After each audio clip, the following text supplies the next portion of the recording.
What the hell did I just watch? That's the only way I can start this intro about the movie Him. I don't want to, but let's talk about it.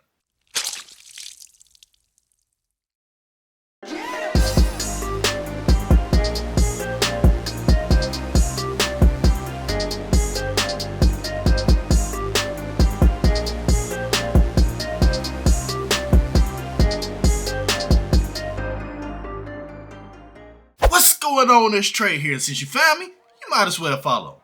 And before we get into it, please do me a favor, like and subscribe for more content.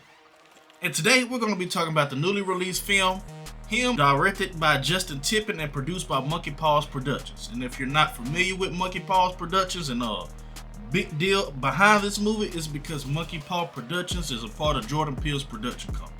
So without any other further ado, let's get into it. Him is a horror thriller wrapped in sports mythology. The film stars Marlon Wayans as Isaiah White, aka Zay, an 8-time NFL quarterback. And also the new up-and-coming Tyriq Withers, he plays Cameron Cade, a young athlete quarterback with a high draft potential. So the movie is really about Cade being invited to an isolated training compound under the mentorship of Isaiah White. What starts out as a fun connection between the two of them slowly turns deeper, darker, a lot of rituals, a lot of blood transfusions, supernatural symbolism, and a dark collapse of identity. Let me go ahead and get out what works. First and foremost, the performances in this film. I was so thrown off, I forgot to put my mic in. Hopefully y'all can hear me a little bit better.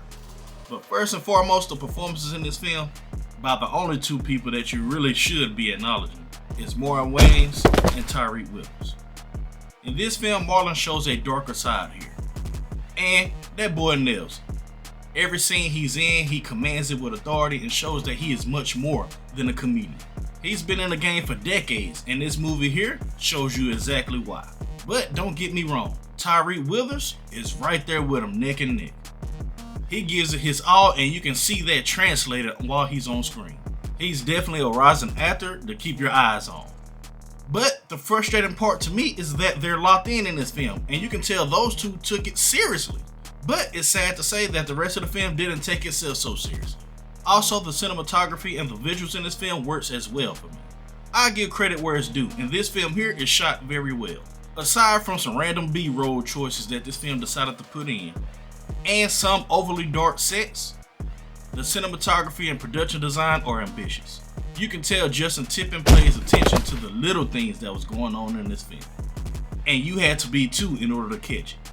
From the props, the background details, the imagery, if you're paying attention, you will catch some clever touches that adds layers to the film setting. And I would say also the atmosphere and the tone works good in this film. The tone straight up doesn't play it safe, and it's not trying to play it safe. This movie wants to unsettle you. It wants you to feel like you're watching something that you shouldn't be. I mean, the kind of stuff that makes you want to walk into a church house soon after you walk out the movie theater. Mixing football culture with ritualistic horror is a weird angle, but it does give the film a unique edge. Now I'm going to get into some stuff that doesn't work for me at all. This movie has some bad narrative problems. In this film, Him, the narrative is all over the place.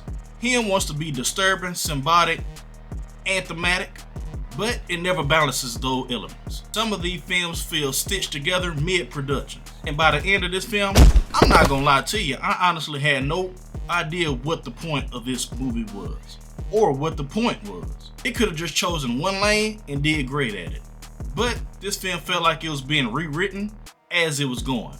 I mean, this movie had no clear goal, no consistent meaning, just pure, what the? The film also starts with some big themes. Legacy, sacrifice, identity, but never digs deep into those. For someone like me who actually believes in the darker side of fame, the Illuminati, the selling your soul for success, this movie had the perfect idea to set this up and explore those. But instead, it barely scratches the surface. There was nothing in this film that could make the viewers actually stop and wonder and think, hold on, even though crazy conspiracy theorists are right about selling your soul to the devil. Now the ending, that was rough. This some old bull. I mean, the final fight scene was weak, flat, and totally unearned.